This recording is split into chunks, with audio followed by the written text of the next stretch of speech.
Hello, and today we'll continue with Wayfinder. We started this new series in the last video, so if you haven't watched the first video I did for Wayfinder, you can go watch that right now. But we're going to go ahead and start this second video.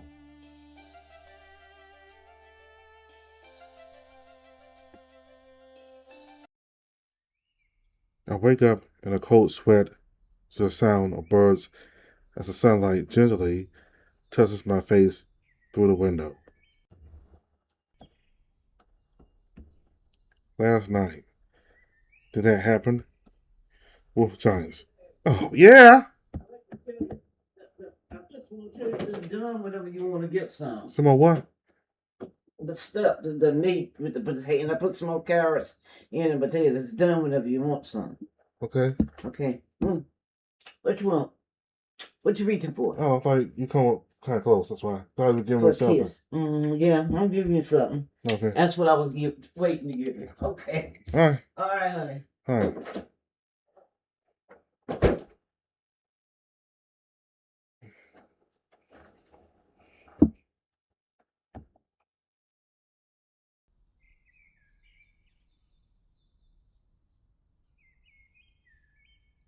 Wolf Giants. Find the powers. Mine. Spark. I look out my window. It's still open, a crisp morning breeze reaching around my waist and neck. In cold embrace, offset by the warmth of my nearby radiator and the comforter I'm pulling up around my body. After yesterday, I barely even want to get out of bed.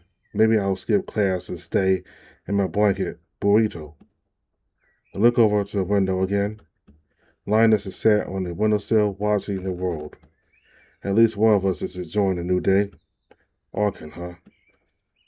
An interesting start to my week, at the very least. Maybe the monotony will be broken a bit. I get out of bed to feed night.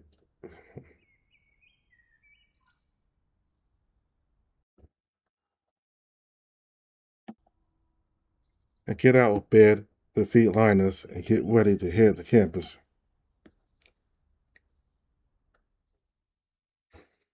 The commute to campus seems faster than usual with what all, well, and well,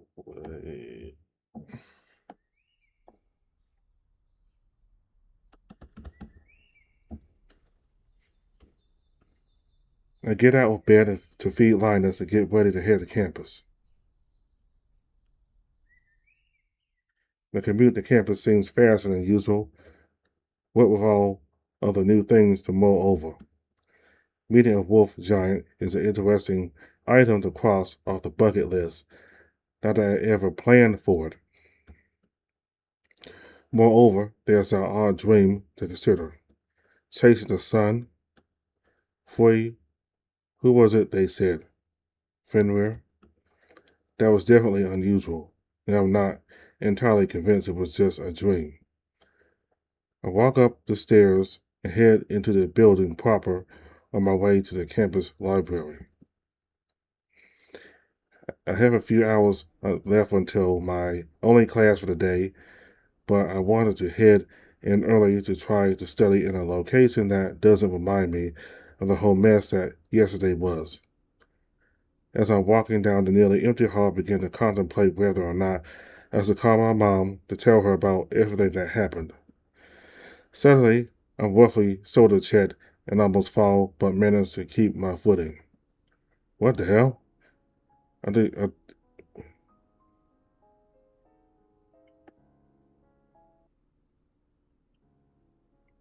I turn to see some big guy wearing a jacket from the college football team laughing as a group of four of his fellow varsity members approach me, surrounding me as I stand back to the wall. One of them moves aside, letting through the last person I wanted to see. Well, if it isn't Dick Breath. If there was any doubt before his grand entrance, his voice asserts me of his identity. Why him of all people? He approaches with a smug look among his group of equally smug lackeys. It looks almost comical the way he resembles some teen movie jock and bully all at once. I am not in the mood. Fuck off, Tucker. I try to brush past him, but he grips my shoulder tight and roughly shoves me up against the wall. He's bigger than me, so pushing him off isn't an option. I squirm to get free of his grip, but thanks to our territory,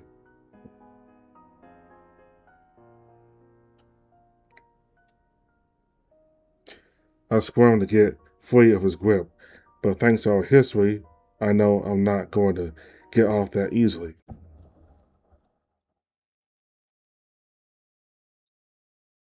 I need to make a getaway as soon as these bozos are distracted. There's no way I can fight them all on my own.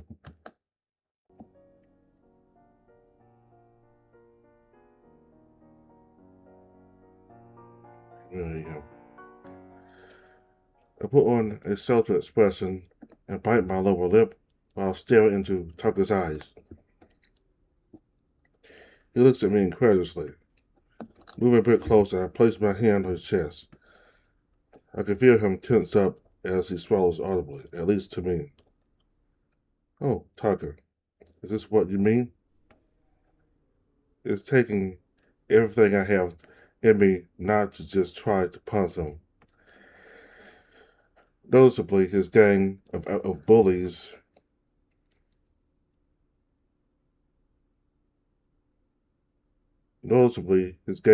are all stunned, silent as well. I move my mouth closer to his ear and whisper, "For me to cry into your big, strong arms." I can feel the bulge in his pants against my leg get harder, and I know my plan is going to work. The blush on his face is uncomfortably rewarding. Even in spite of his surroundings, his eyes meet mine and his lips are apart. Tucker might be stronger than me, but have the law of attraction on my side. Time to strike. Almost like how you cried into my arms after your daddy found out about you spending the night at my place. His face unfurls into a look of shock and his cheeks redden a bit. I change my demeanor, prodding at him and naturally managing to make him back away a bit. Oh, that must be it. That explains why you started to treat me this way. Why, after everything we've done together alone, you acted like I corrupted you.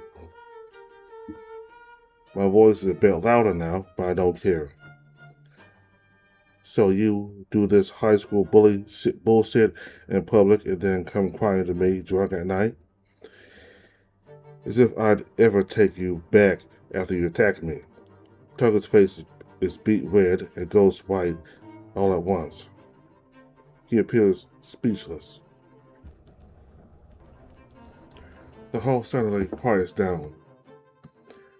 Maybe I'm too good at making a scene. He's finally coming to his senses, getting embarrassed for the accusations I've made in front of his friends. Shut your face, or I'll do it for you, fag. I laugh at this. After realizing how easily I toyed with him, I realize I'm not actually that scared of him. I've got a couple years on him. I've been through enough that a punk like him pales comparison. Oh, that's so typical. You push your way around, pick on people smaller than you to impress these goons of yours because you're scared they'll find out about your secret. At least I'm comfortable with who I am.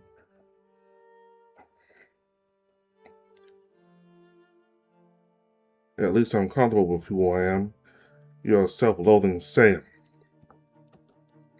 That does it for Tucker. He pulls back his fist, ready to try to hurt me, but it's caught by a furry, silver, paw-like hand. My gaze shoots over to the person who intercepted the perch, a lithe wolfman with silver fur and azure blue eyes that lock onto mine. He's not as tall as Arkin, but he's still just a bit taller than me. This doesn't help make him look intimidating, as he's still a bit shorter than the goons surrounding us. Nevertheless, he turns and stares Tucker straight in the eye. Get lost, or you will have a lot worse than.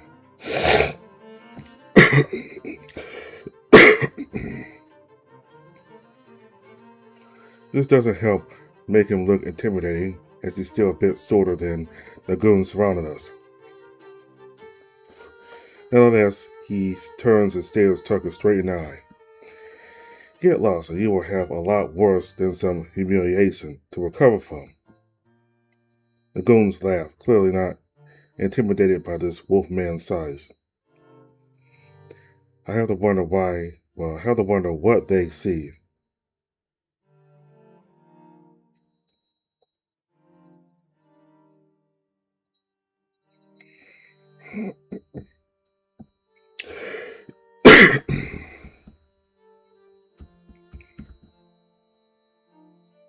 This doesn't help make him look intimidating, as he's still a bit shorter than the goons surrounding us. Nevertheless, he turns and stares Tucker straight in the eye. Get lost, or you will have a lot worse than some humiliation to recover from. The goons laugh, clearly not intimidated by this wolfman's size.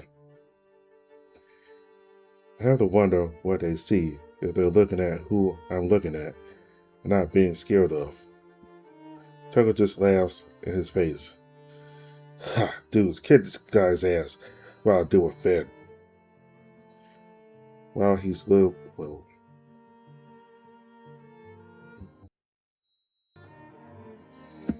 This doesn't help make him look intimidating, as he's still a bit shorter than the goons surrounding us. Nevertheless, he turns and stares Tucker straight in the eye. Get lost, or you will have a lot worse than some humiliation to recover from. The goons laugh, clearly not intimidated by this wolfman's size. I have to wonder what they see if they're looking at who I'm looking at and not being scared off. Tucker just laughs in his face. Ha! Dudes, kick this guy's ass while I deal with Flynn. While he's still looking away, I take my shot. My knee gracefully glides upward into Tucker's groin with such force that I can see his eyes cross. I manage to duck under Tucker's arm and run past the goons as they watch their leader being wolf-handled. I'm halfway down the hall when I glance back in time to see the goons knocked off their feet by the wolfman before he begins running after me. He had taken the opportunity my getaway provided to bend Tucker's arm against his back, then, after twisting Tucker around in place, threw him into the group of varsity goons. They are up in a few seconds running after us, but my new companion and I are already rounding the corner.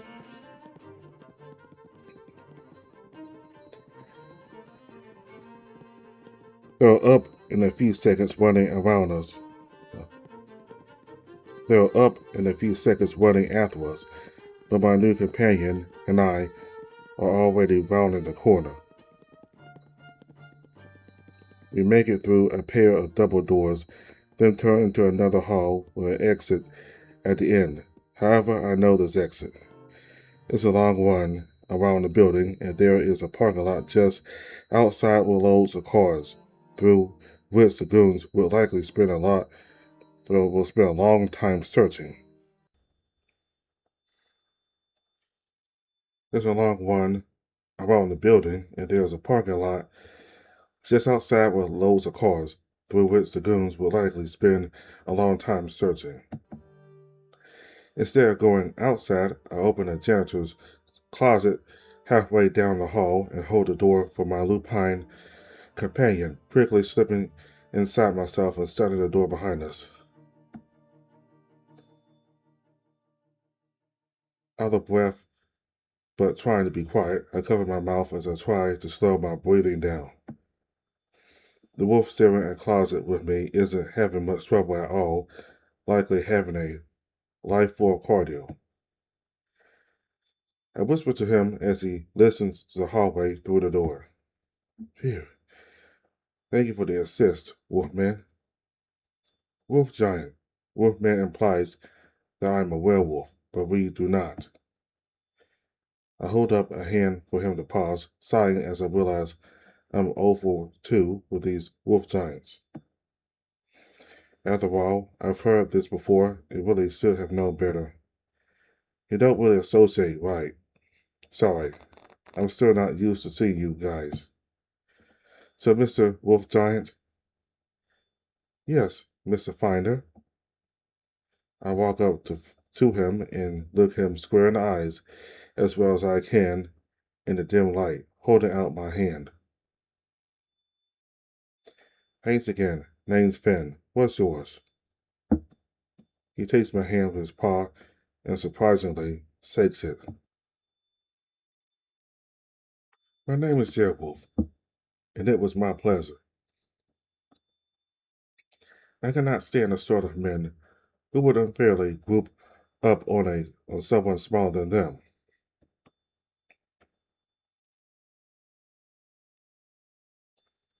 I cannot stand the sort of men who would unfairly group up on someone smaller than them.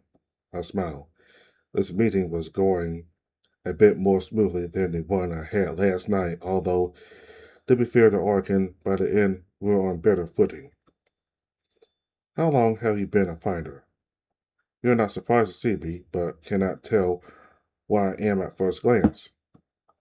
That is unusual. I almost sigh away from answering. His almost noble way of speaking has caught me off guard. I decide that maybe being honest will open him up for some answers of my own. About 10 or so hours now. Just found out last night, actually.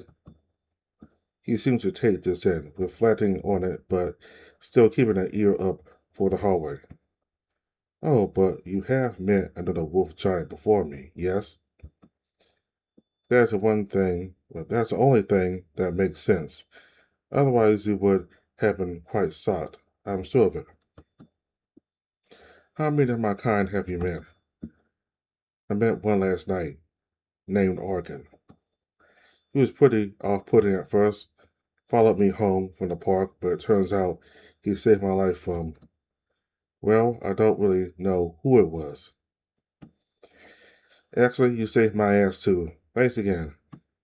Gerald seems displeased, and I soon find out why. His noble gravitas drops, but not by much. Damn it, of course, that vessel-line wolf found you.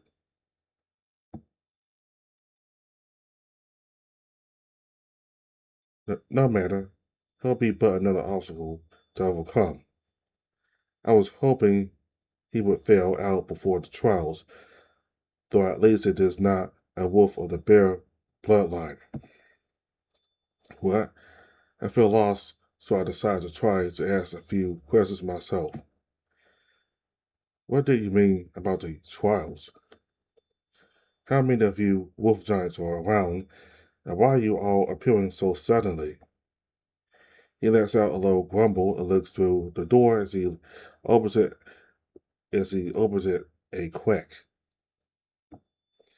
You will have your answers in time. As soon as another wolf giant finds you, we three will be qualified for the real trials. Great. More non-answers. Werewolf looks back over to me with an inquisitive look. Did those pricks hurt you?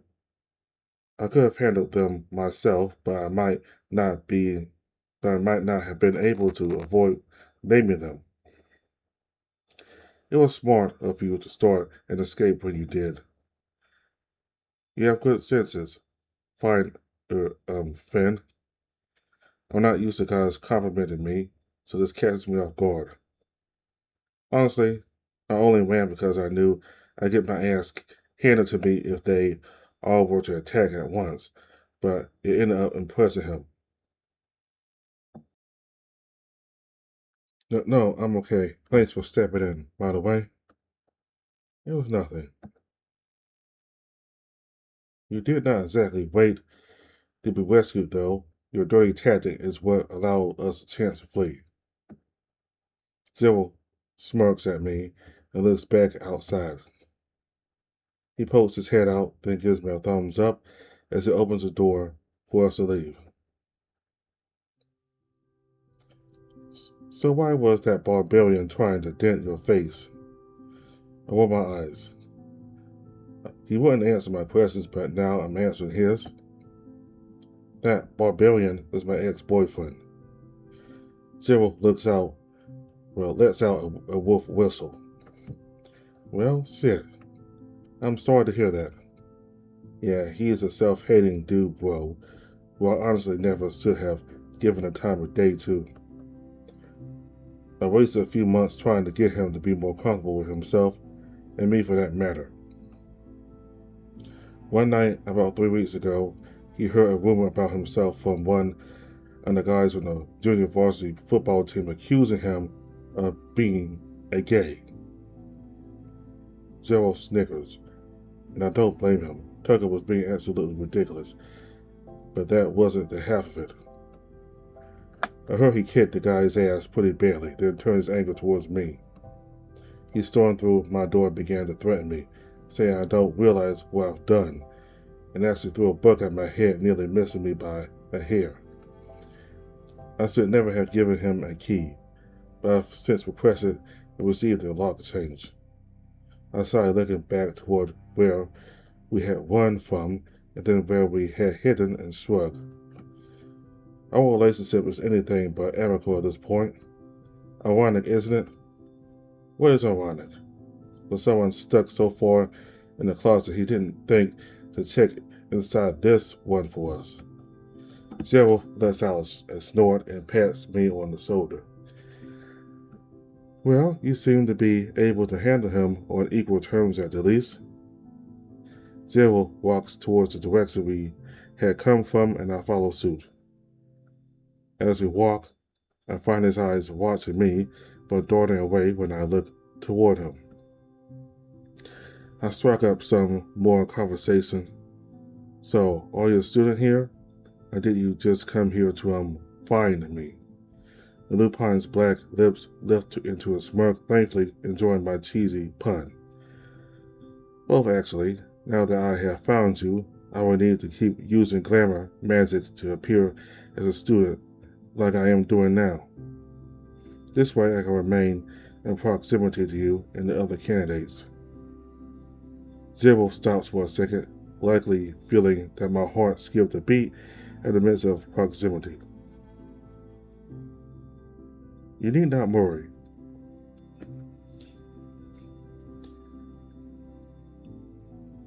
You need not worry. We will not be intrusive. The trials will fit around your life. Whichever candidate finds you last will also remain here under glamour. The real trials will begin when you are ready. I take this into consideration. I still don't know if I want to have any part in this. I know next to nothing about candidates or trials, or even what exactly a fighter is, but hearing that it won't ruin my plans and is sort of a plus, I suppose, is not a conscious decision of whomever is running these trials. Why can't you tell me more? Gerald sighs and pats my shoulder. His paw-like hand feels warm but heavier than I expected.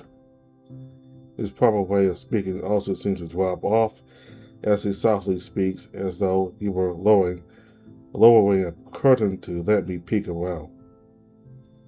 Like I said earlier, you'll learn all you need to.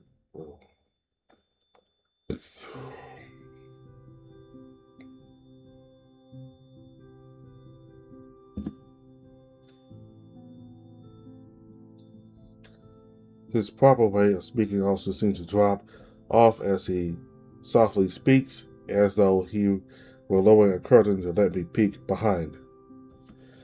Like I said earlier, you'll learn all you need to in time. Please, Finn, go about your day as normal, and remember that while I won't be following you, I will be keeping an eye out for you. I won't let that barbarian or his cohorts harm you. He ruffles my hair. I don't even bother swatting his hand away as my cheeks begin to warm. My hair is already ruined by the time my reflexes even consider kicking in. Gerald walks on as I watch, disappearing round the corner or around the next corner with an elegant flick of his tail. I sigh and turn into the nearby doorway, heading into the campus library. Time to study.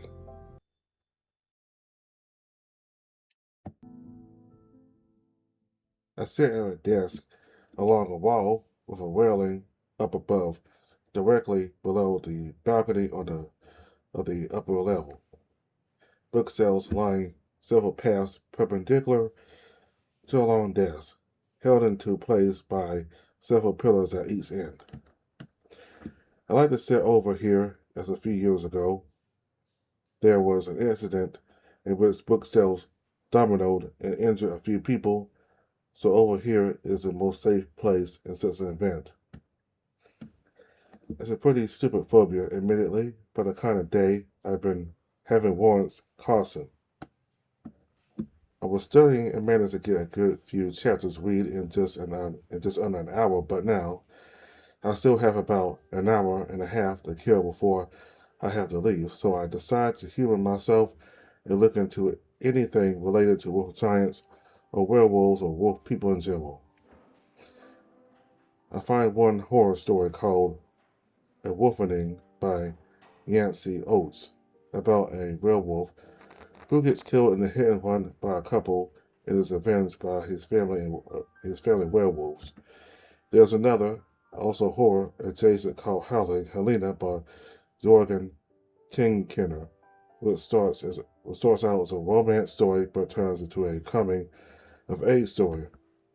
It looks to be about a girl who is kicked out of her family, but in the midst of a slasher story on a ski lodge, makes a found family with a pack of werewolves. Not sure how this one will end, but it's interesting to say the least. That's a few good horror books to work through, but I doubt any of these will help. I'm reading a rather lengthy chapter in a novel about a girl who travels to another world with her brother and meets a wolf when I suddenly feel a tightness. I don't think a gnat will hurt, but I really shouldn't. Not here.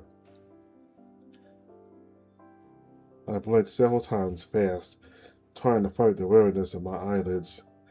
It seems to work as I continue to page. It seems to work as I continue to pace and move on to the next.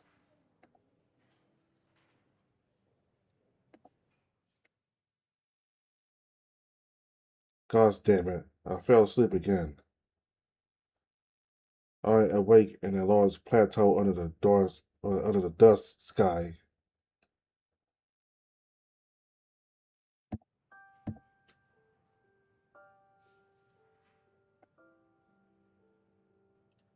It seems to work as I continue to pace and move on to the next.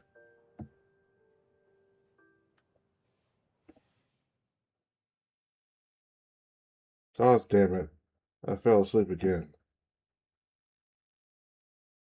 I awake in a large plateau under the dust sky, surrounded by mountains. Another dream.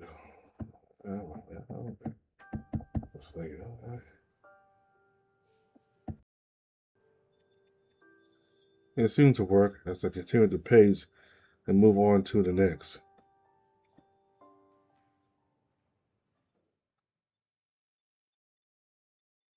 Gosh damn it, I fell asleep again. I awake in a large plateau under the dust sky, surrounded by mountains. Another dream. This voice is different. Looking off to the distance, I see the moon watching silently from behind the mountains. I see my target and I brace myself to begin. then take off toward it. Something calls out, something familiar, yet unknown to me. I want to stop the dream, but I can't wake on my own. I notice myself running strangely and realize I'm on all fours.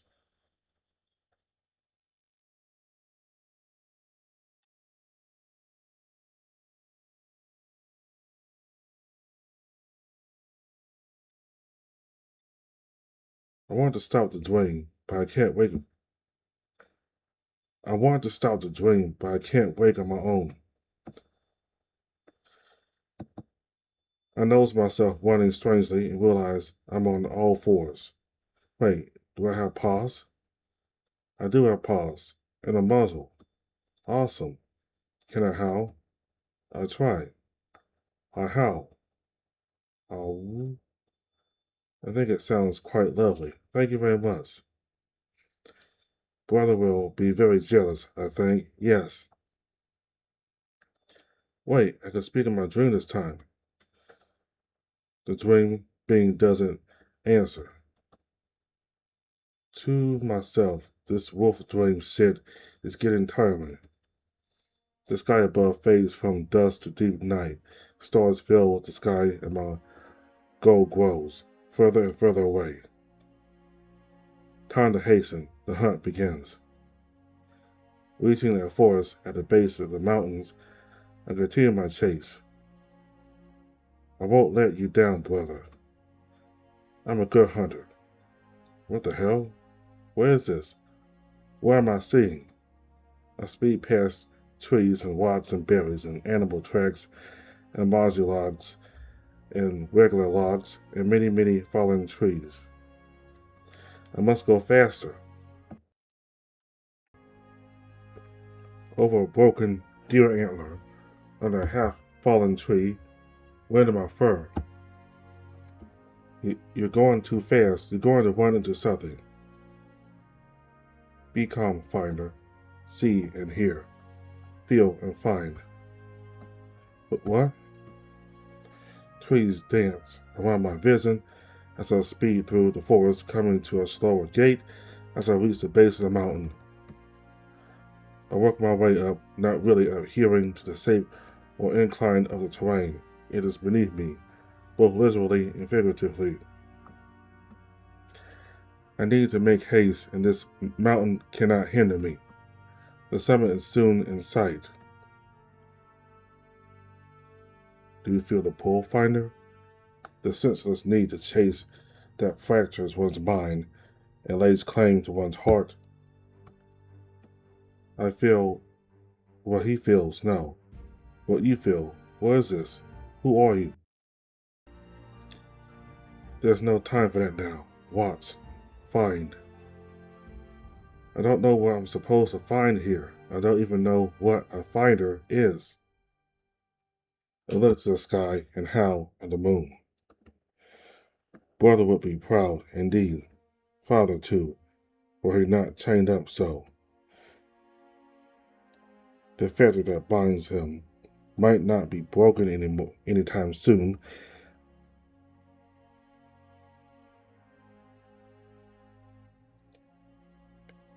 The fetter that binds him might not be broken anytime soon, so I must do my duty for now. A father chained, a wolf? Indeed, we must awake now. The last one is near. We will speak again, Finder. But wait, no, please don't. I wake suddenly and push myself away from my chair, which falls over me, or falls over behind me, looking around desperately. The voice, where was it coming from? The dreams, too, for that matter. The librarian, a well-built, slightly older man who I'd always thought rather handsome, bestows upon me a worried expression to which I return an apologetic glance. My other library attendees give me confused stares, but I don't care. I know I'm awake now, and in the library. I can search for more information here. and I need more information. I move up and down the aisles of books. I've already looked through fiction before, but I didn't try history or folklore stories, so I decided to start here. Glancing through tome upon tome, my fingers trace the spines of the books carefully as I make a decision. If there was ever a time for me to find something, this would be it. I step back and look over all the other books I can find, well, all the books I can, and think to myself, no, command myself to find something about a bound wolf or a wolf chasing the sun, anything helpful at all, really. Nothing seems to happen until I feel it, a pull at the palm of my hand, my fingers twitching and my wrist flicking gently. Is it? Is this it? I reach my hand out to the books, half expecting one to launch itself out or something. Instead, my hand hovers over a pretty, thick book with at least several hundreds of pages. Norse mythology, no author seemed to be cited. The book bears a dark brown leather cover, smooth and surprisingly warm, or surprisingly unworn. It has 3-inch wide straps binding it horizontally, each bearing a buckle on the end clasped tight. There is a clang of metal on metal from the other side of the bookshelf and a creaking sound. I'm still clutching the tome tightly, studying its complex cover details, noticing the runes engraved into the length of each strap. Just then I hear my name being called by a man's voice from above the balcony, together with the sound of a lady on the opposite side of the bookshelf screaming. Looking at the bookshelf, I panic as I realize it's slowly leaning toward me. I hesitate to move and find myself only able to just duck and cover my head. The case of books is suddenly stopped short of hitting me by a hulking, mountainous figure. I stare up in awe at the man who saved me, holding the bookshelf up with his back while covering me from any falling books. His dark brown fur tells me enough. I suppose I've been found. Whoa, you're strong. The lupine lets out a sigh and nods. His amber eyes look into mine. Yeah. I can't help but stare into his eyes as he seems to be equally locked in place until I see him grit his teeth. Sorry, but would you mind not being where you are? I'm trying to save you. I nod and scramble out from under the bookshelf away from danger. My savior looks around and calls out for people to come help at any time, which elicits a response from the stunned onlookers. I'm sure he could have lifted it himself, but I guess this has to do with the glamour thing Jerwolf mentioned. He must not be trying to stand out so much, but like holy hell does he stand out, towering above anyone I've ever met. And his build is impressive as well. After getting the heavy bookshelf back upright, my hero approaches, a sort of nervous look on his woven face. I feel almost obligated to ask, what's wrong? Right along or muzzle. His face lights up as if I alleviated his worries or, at the very least, surprised him. You can see what I really am? It's, well, you, the fighter. I found you, right? He rolls his forearm slightly with his large paw hand, his left ear angled back a bit. The nervous look returns. I walk up to him and scratch his ear gently. He looks like he could use the assurance. To any onlookers, it probably seems like I'm flirting with my savior. I throw on an extravagant voice in response to his question. Yes, yes, 'tis I, the fabled finder. Please, good sir, hold your applause seriously. This is a library. This gets a chuckle out of him his smile revealing his pure white canine fangs that contrast his dark brown fur. I turn his muzzle left and right slowly, expecting for bruises. So, you okay, Mr. Wolf, Wolf Giant? Sorry. I slap my forehead at my blunder. Wolf Giants, 3, Fin 0. The Wolf Giant opens his mouth as I mess up, but smiles gently as I correct myself. Anyway, are you alright? Did the books or bookcase hurt you? The Wolf Giant shakes his head and smiles. I'm fine. Thank you for your concern. Are you alright? I smile and nod, letting go of the wolf's muzzle. Yes, I'm fine. Thank you very much for saving me. The wolf giant realizes something suddenly, and for the third time in my life, I see a wolf giant plus. Why? My name is Bjorn. It's an absolute pleasure to meet you, Finn. I give him a wary look, wondering how he knew my name. He seems to catch on and reassures me. I overheard your name when someone called to you as the bookcase fell. I don't know where that guy went though. Things go a bit quiet for a second as I remember the sultry librarian, but I snap out of my stupor and think of a question to ask.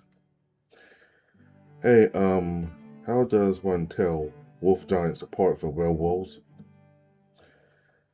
If you don't mind explaining, I'm not really used to either, and the two other wolf giants I've met before you looked very different from one another, as well as looking different from you. He shuffles his feet anxiously. Oh, yes. I'm rather large for a wolf giant. I'm sorry if it's intimidating. I don't mean to be. I stare at him in shock. Oh, are you kidding? You're incredible. I'm not intimidated. I'm impressed. You saved my ass. Thanks again for that, Bjorn. Bjorn seems to blush again and then smiles. He contemplates for a moment, his brow furrowing. Well, as for your question, I suppose you wouldn't see a wolf giant as a human under glamour as you are a finder, and as such are unaffected by glamour magics. As far as a werewolf goes, you see them as a human usually, or as a wolfman during the crux of the moon cycle. I sigh. That doesn't help much. Bjorn notices this and gives me a quizzical look. Are you alright? Did my answer help? Honestly, not much. If I run into a werewolf in wolf form, I won't be able to tell them apart from a wolf giant. I don't think waiting for them to turn into a human would be a reasonable way to find out, especially if it's time sensitive. Bjorn chuckles softly, shaking his head. No, you're right. I didn't think that through very well. You mentioned you met two other wolf giants already? I nod and look around to make sure nobody's listening. Can never be too careful. Yeah, one named Arkin and another named Zerwolf. This seems to surprise, and to my surprise, excite him. His nervous demeanor drops entirely. Oh, that's interesting. The candidates are all from the bloodlines of the Great Wolf. That hasn't happened since Skull and Hati themselves. Why the implications of this are. I nod a few times as he rambles, not understanding any of it but not wanting to appear rude. However, I realize that I don't know anything about what he's talking about, and this may be a chance to get some answers. I throw on a smile. That's awesome, I guess. Hey, I'm still new to this. Can you explain this whole finder thing? Why am I necessary for you wolf giants exactly? An excited smile spreads across his face. No doubt it was all in my body language in response to his possible willingness to share information. Absolutely not. Shit. I really need to stop answering their questions before having My own answered. I nod out with frustration annoyed and my expression sours. Well, why not? Look, it was nice meeting you and all, but I'm really not interested in helping you guys out unless and until I start getting some answers. Bjorn lets out a sigh, shrugging and shaking his head. Sorry, I know it's frustrating. We're not allowed to talk about months until after the lights tomorrow morning.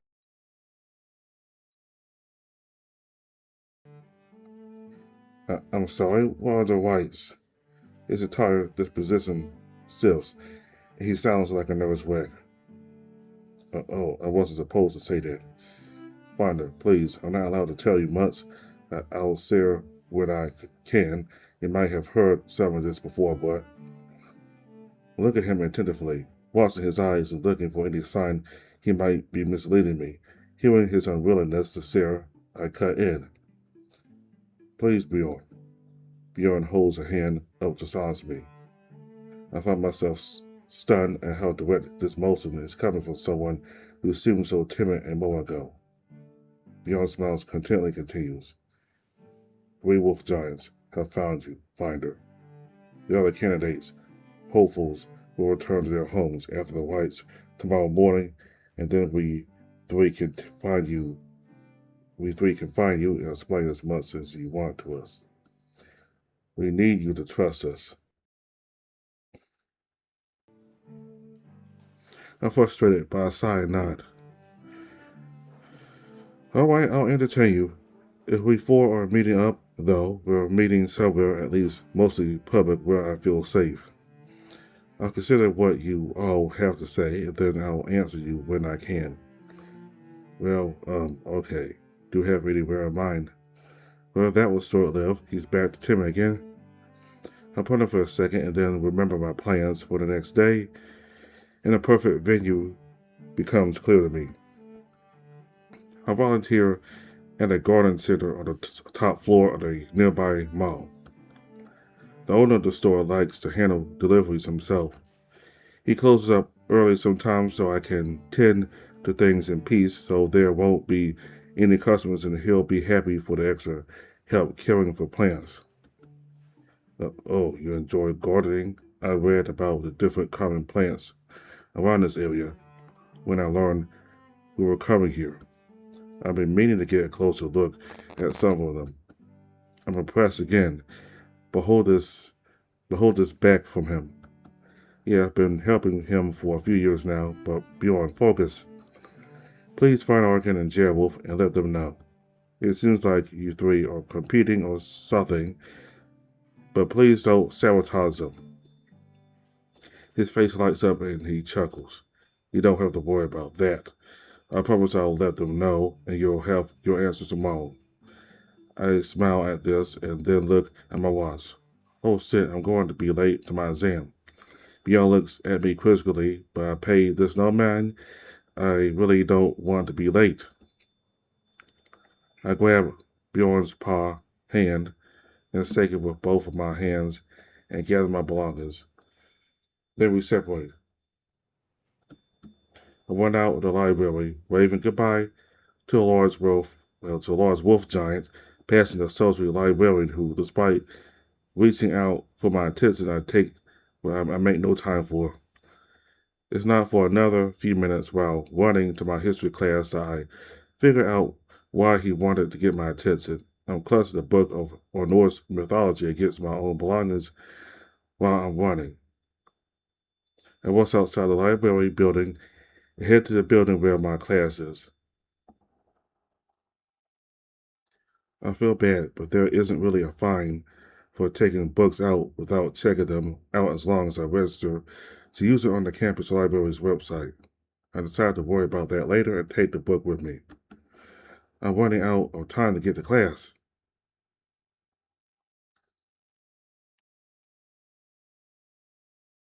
Made it. I practically launched myself into the classroom just moments before the instructor's assistant locks the door. Making my way to the empty seat I usually occupy, I give the instructor a wave and greeting and take my seat. After a few minutes, all of the students are beginning their exam, and I start by wish I had studied a bit more. 15 minutes in, I'm really wishing I had studied more.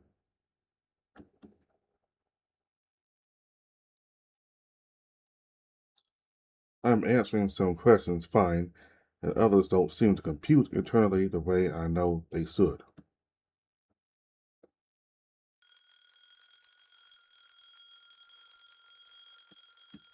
Hmm?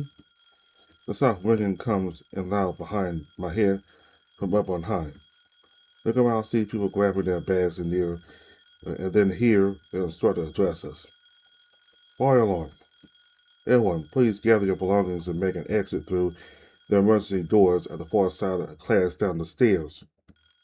People begin to shuffle across the aisles and down the stairs, but I wait a minute until there are fewer people to bump into. Be careful, remain calm. The exam will be postponed to next Tuesday. I got my bag and the Norse mythology book I had accidentally taken from the library and head down the stairs toward the exit after almost everyone else. I like that transition here.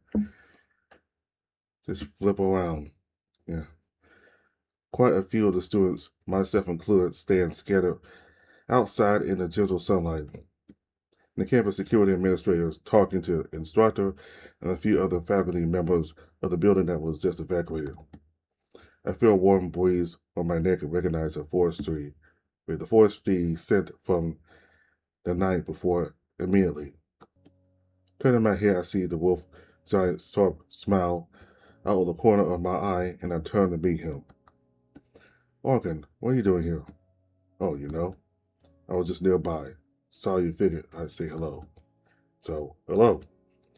He lifts a paw hand in a greeting with a smile that betrays his cover story spread across his mouth. I don't suppose you had anything to do with this, did you? He tenses up immediately, and I can see a nervous look in his eyes. Finn, I'm sure I don't know what you're talking about. I give him a doubtful look and reach for his other arm, pulling it from his pocket.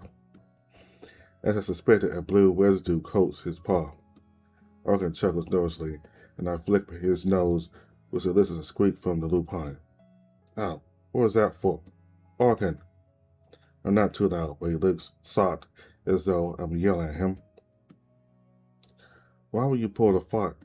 Whoa, Ben, keep it down. You want people to hear us? He is right, but I'm still gonna scold him. I quiet down to a whisper, and thankfully nobody around even gave us so much as a second glance. Why would you pull a fire alarm? Have you gone mad? Arkin also lowers his voice. I could sense that you were panicking. I remember you said you had an exam, and I assumed it wasn't going well. I'm sure my interrupting you last night caused you no small amount of stress, so I thought I'd try to make things right by stopping the exam for everyone, and it seems to have worked. The proud look on his face could not be any more misguided, but I can't help but smile at his thought process. He did it to help me because he felt bad, but if he hadn't come into my life last night, I might not have even made it to the test in the first place. Still, I feel the need to explain to him why it wasn't the right thing to do. I lean in close to Arkin and smile. He looks down at me and smiles back. Arkin, you helped me. I reach up to him and my hand brushes his cheek. That was so sweet. His head tilts a bit to lean in my hand. He seems to be expecting me to scratch his ear. Maybe. No, this isn't the time. I have him where I want him now. I must strike. I reach over his neck and pull his head down into a headlock with one arm. He's caught off guard and his balance is thrown off, allowing me to easily handle him and turn him toward the other students. Whoa, Finn. Or I motion toward the other students with my free arm. Now look over there at all of those other students. I'm sure, well, I'm sure some of them could have benefited from the extra time. That much is true. But what about the ones who tried really hard to study and to get in the right headspace for the day? What about the instructor who had to worry if the fire was genuine and made her fear losing her workspace? Or the security admin who now has to look for some delinquent that's going around pulling fire alarms? Arkin's eyes drop lower at each point until they're staring straight down at the ground. I didn't really think about how what I was doing was affected them. Damn it, I'm sorry, Finn. I pat his head gently and then pull his muzzle back in to scratch it some more. I give him a smile again, this time with no malicious intent hidden beneath. It's all right, Arkin. I just need you to see the things you do impact others. I would never ask you to help me if it were to another's detriment, unless it's an emergency. I see. I may have acted a bit recklessly. I give him a worried look and scratch behind his ear a bit. Your ear okay? I tried not to be too rough. Arkin leans in close and whispers gently into my own ear. Oh, it's fine. I could have taken it rougher. He laughs and I feel my cheeks glow hot. Sly devil. I pull away a bit and turn to regain my composure. After a moment, I look back to see him looking at me with a smirk. Then he gives me an understanding nod, toothy smile, and all as he rubs his ear gently. I understand, Finder. I shall be more careful with my actions in the future. Oh, good then, thank you. So, what happened to not being intrusive anyway? His face lights up in surprise, and he looks me in the eye. You didn't hear that phrase from me. That's a phrase we were told for the trials, though. Did you meet another wolf giant already? I'm taken aback. That was surprisingly inquisitive from him, though to be fair, I don't exactly have much of a sample group to refer to here. Deceptively perceptive, Arkin. Yes, I've been found by two already. Just in the just in the last few hours, actually. Oops, I almost forgot. Their names are Gerwolf and Bjorn. Arkin looks as though he's trying to remember something, and I figure maybe he thinks he knows the other wolf giants. Can't say I know who they are outright, but I probably would know their families' names more than their own. Family names, Gerwolf. Mentioned something about bloodlines, but not family names.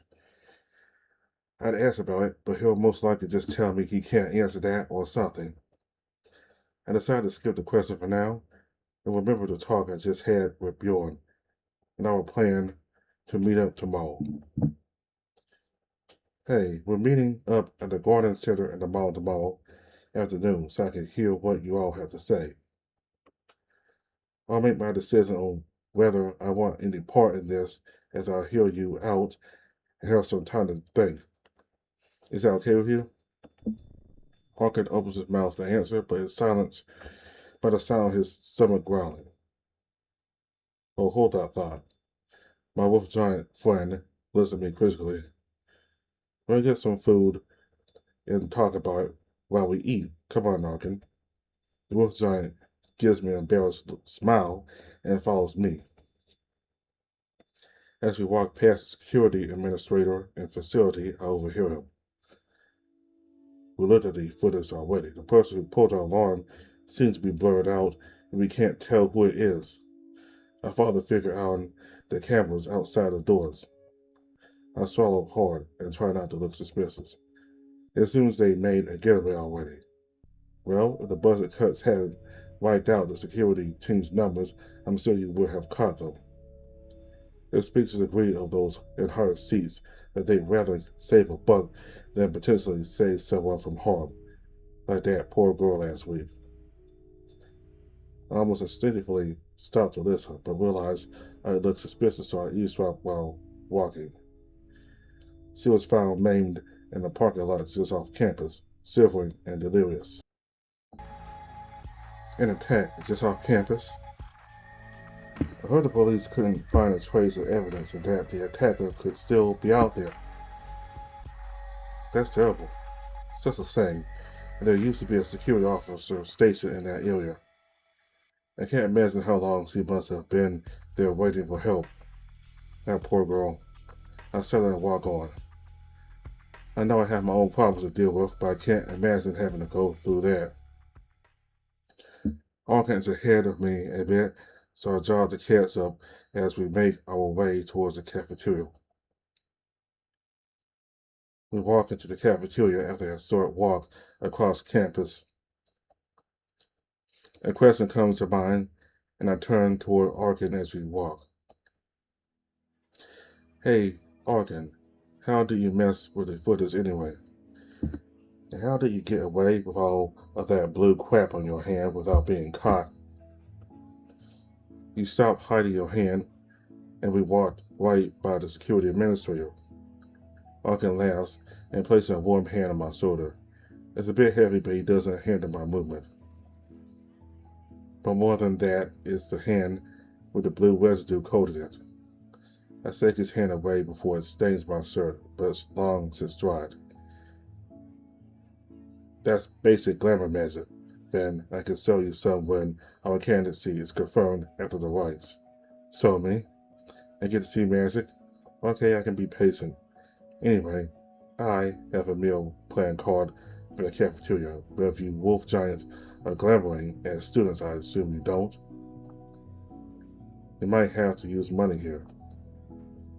Arkin's face contorts into a conflicted mess. He pulls out a bundle of leaves from a pocket. Oh, why? I've been glamoring these leaves to pay for things. I look down so I can move closer to Arkin to whisper. Arkin, what? Please tell me that glamour magic doesn't wear off. I'm not sure. Maybe if I'm not nearby long enough. I put my palm up to my forehead and Arkin seems to understand that I'm upset again. Oh, what is it? I motion over to the student working the cash register. Arkin follows my hand and looks over toward her. Arkin, that girl over there is probably using her job here to help pay for schooling. Now, imagine you're in her position, working to support yourself, and one day your boss fires you for taking piles of leaves instead of cash because now your drawer is short by $10 and has been every day for the last week. All because someone used magic to make you think you had taken money because they wanted lunch. Arkin looks at his leaves, and his ears drop backward. He understands.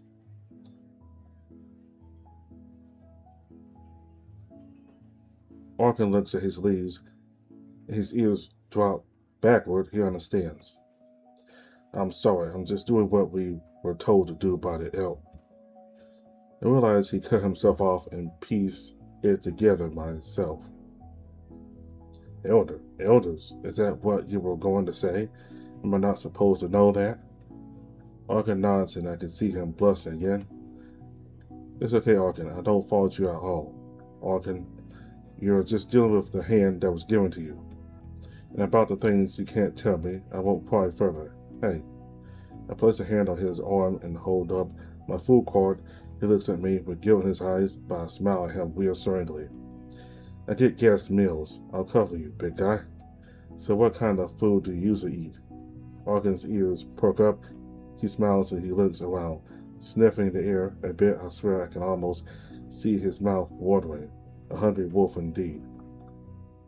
I'm not picky. I'll eat anything. But I die for gold, bangers, and mass right now. Bangers and mass, is that one of those things I won't learn about until I get older? Arkin laughs at this and points at some kielbasa. It's like that, sausages and mashed potatoes. It's a bit of a staple where I'm from. My mother makes them the best. Hopefully I get to show you one day. His face is lit up with holiday lights, but then suddenly he looks hesitant. His eyes move back over to the food. Seeing something he likes, Arkin moves over to it and loads his tray up. I did the same and grabbed us a bottle of water each. Then we head over to the cashier girl to pay. We finally moved toward the tables, finding a spot isolated from other people so we can talk more. Arkin gets that hesitant look again as we dig into our food. Hey, Finn, how old are you, anyway? I immediately feel myself get tense, my face getting warmer. Is that what he was hesitating on? Is it obvious that I'm insecure about it? Does it matter to him? Is he going to laugh if... No, stop it. It's just a question. We barely know one another, and he just wants to get to know me. I'm just going to answer it and move on, and that's that.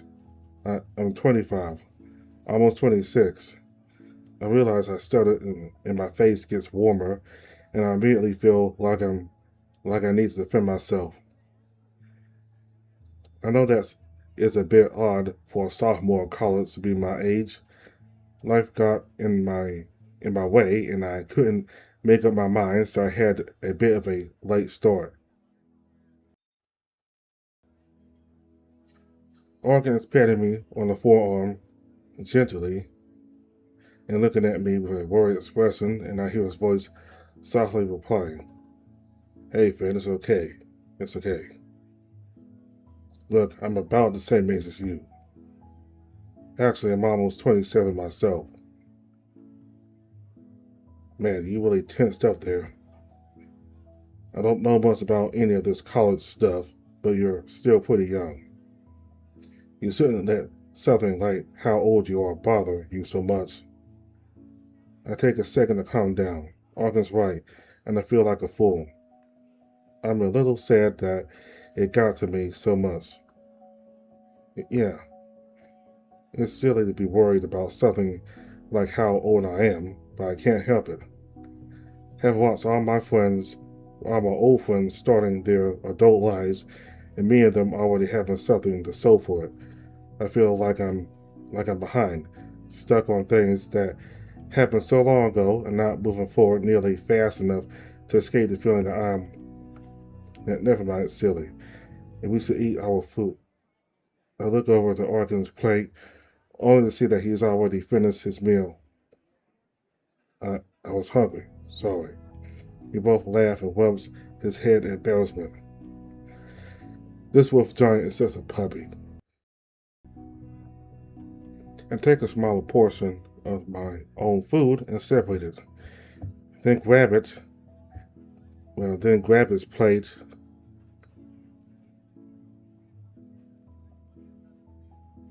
I take a smaller portion of my food and separate it. Then grab his plate and put the rest of it on for him.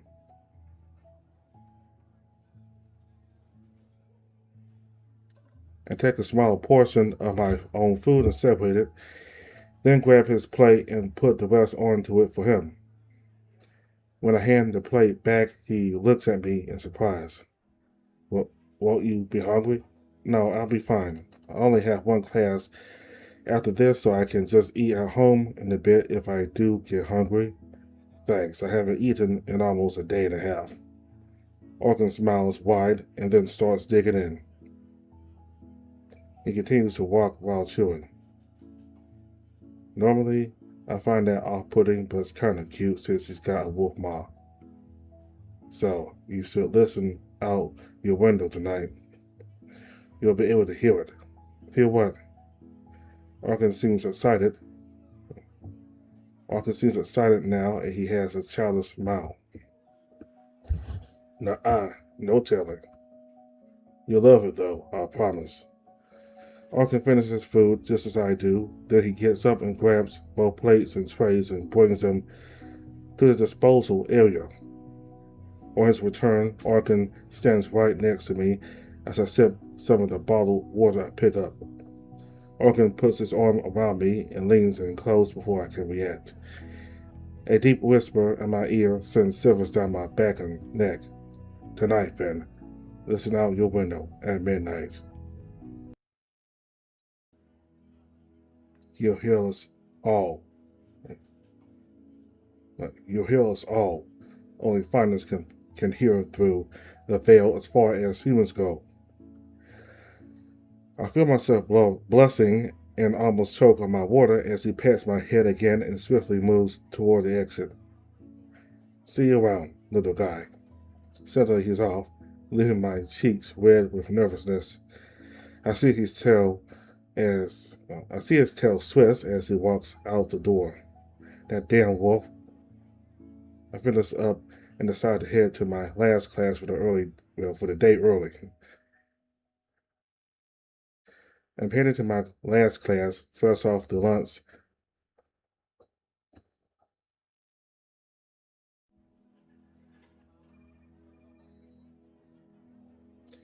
I finish up and decide to head to my last class for the day early.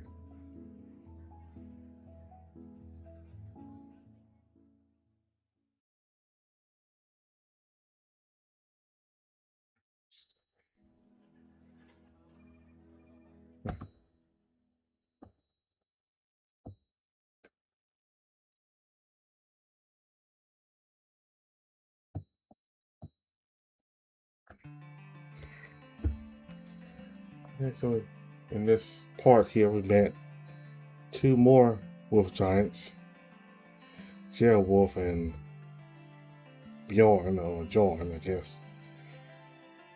So the white one, he seems to have a kind of like a more upper or more proper voice to him, more like proper. Like, I don't know, maybe he might be into some kind of, like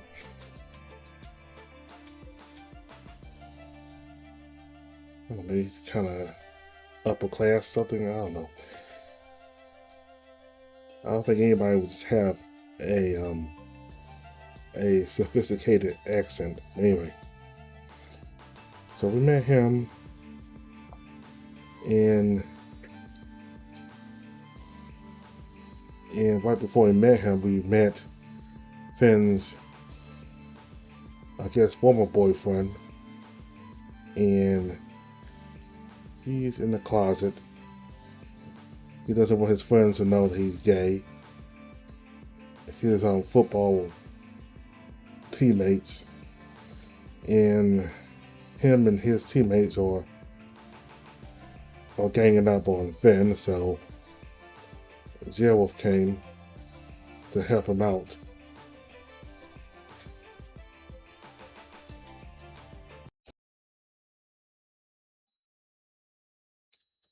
So and then we met Bjorn, the big wolf there, and he's kind of shy and timid,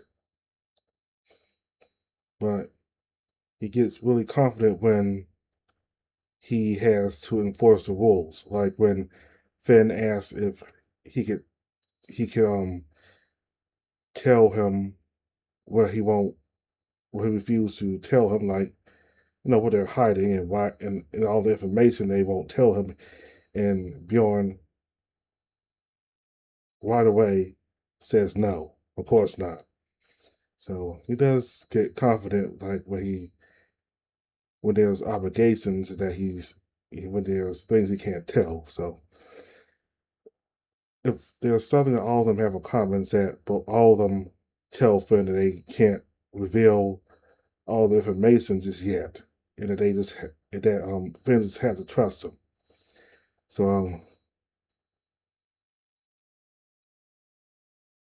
uh, like they won't tell him what a finder is or what's the point of him being able to see them and why they need his help. They won't tell him. Now, uh, one of them blurt out something about the elders. It was Arkin. So one of them forgot to keep that secret for the elders. Well, yeah, it was Arkin. Yeah, because he rang the fire alarm. This is the reason why the class was let go. So he rang the fire alarm so Finn can come out of the class to see him. And apparently he wasn't thinking much about how his decisions impact others, and Finn scolded Arkin for that. So apparently the elders have been telling him to do this type of stuff. So I don't know, I guess so he can be in contact with a human, I guess. Do whatever you have to do. Again, if I think Arkin himself known all that. You know what Finn told him about how it impacts others, like the security administrator having to search for the person who did it, and all the students who studied. And like when you study and when you're about to take a test right now, well, in that time, you kind of have to. I mean, you're in a time where you really have to remember what you studied, and you're just kind of like in the groove, you're just in the. I mean, you're just eager to do the test and do it while you still remember the material. But now that all can cause the class to be delayed till next week, a lot of those students you threw those students off. So now they got to study more, and depending on how they study, they may remember it or they may not remember it. So they may end up getting a bad grade because of organ, because you know when you study and you get ready for the test, you're kind of like in a mood where you're pretty sure you know the material, and then when something like this happens and class delayed, it may throw you off because the next time you do the exam, you may not be in the right position to do the test because you might not remember quite as much as you did during the first time. Now, for students who weren't doing all that good in the class, well, it's good for them because they get extra time to study and they get to take it again. So, some people do benefit from it, but I think most people, well, the majority of people don't really. But anyway, I think Orkin should have known all that. And the fact that he kind of forgot about all that or just wasn't thinking about it, either he was so busy on the task, trying to get Finn that he wasn't thinking, or maybe he comes from a society where, like college and all this tests is not really all that necessary, I guess. He may come from a different society that's not quite as modern as Finn's society, I guess. I don't know. Where he doesn't really have to worry about this stuff. Anyway, we'll continue with Wayfinder next time. Okay, one more thing. Finn is told um Finn is told Arkin that he's 25 years old and that a lot of family stuff caused him to start college late. So usually like when you're a sophomore, you're like 19 or 20 years old. But Finn is 25, and Arkin told Finn that he's around 27 years old, so they're around the same age. Now I wonder how old Wolf and Bjorn are. Are they older than Finn also? It's kind of like a common thing in Roy VNs where the main character is younger than the characters of interest. The characters that the MC is interested in, they're always older than the MC. The MC is the youngest person here. That's very common in these furry games. I don't know about Jailwolf. Excuse me. I don't know about Jailwolf. He looks kind of young. He might be younger than Finn. We'll just have to see. So, in the meantime, thank you all very much for watching.